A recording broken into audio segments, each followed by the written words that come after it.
For almost 3 decades, Georgia, Alabama, and Florida have disputed the use of two shared river basins, the Apalachicola Chattahoochee Flint, AFC, and the Alabama Cosa Tallapoosa, ACT. The river systems are used to meet multiple needs, including drinking water, power generation, agriculture, aquaculture, navigation, and recreation. While rainfall in metro Atlanta is generally abundant, river flows are not always sufficient to meet the area's water supply needs. Therefore, we depend on our ability to store water in 2 reservoirs operated by the U.S. Army Corps of Engineers to provide safe and clean water supplies for our residents and businesses, like Lanier in the ACF Basin and Allatoona Lake in the ACT Basin. What's a watershed? A watershed is that area of land, a bounded hydrologic system, within which all living things are inextricably linked by their common water course, and where, as humans settled, simple logic demanded that they become part of the community. John Wesley Powell.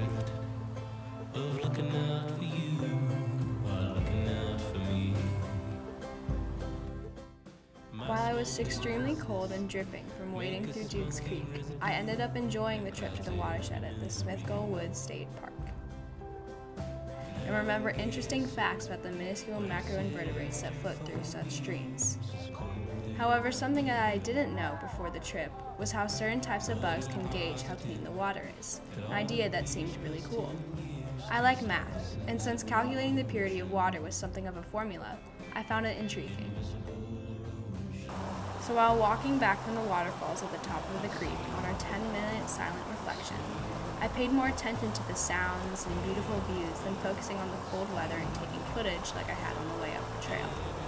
I distinctly remember observing the intricate natural formation of ice along the route and appreciating the low amount of objects that were man-made on the hike, while looking at the fallen trees that had landed at different parts all over the stream, and recognized how the small dams formed by these fallen trees increase the productivity of the stream ecosystem.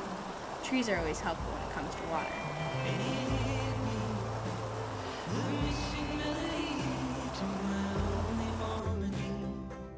Having met so many people up and down the ACF watershed and listening to presentations from our guest speakers, I've had the opportunity to hear many different opinions regarding the water wars and the river basin.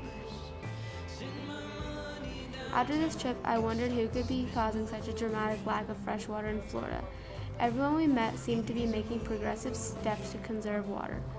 I wondered if maybe the shortage in Apalachicola wasn't as bad as people were making it out to be.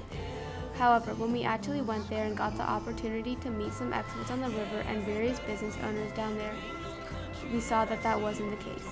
Gibby at the Estuarine Reserve made it obvious that the city was suffering from a lack of freshwater flow, which affected not just the Apalachicola but also the bay, the estuary, and even the Gulf of Mexico. Also, business owners such as TJ Ward at 13 Mile and Scotty Abel at Water Street Seafood Company explained to us how their businesses suffer when consistent freshwater shortages cause a decline in the marine life population.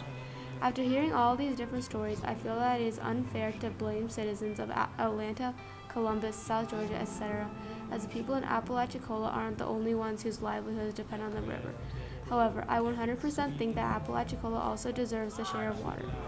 In my opinion, everyone, including the Army Corps of Engineers, needs to come together to find a compromise. While the compromise doesn't have to be loved by everyone, it at least shouldn't hurt anyone, the way the water wars are now. It definitely hits harder when people's entire lives revolve around this body of water, as it makes you want to do your best to protect it.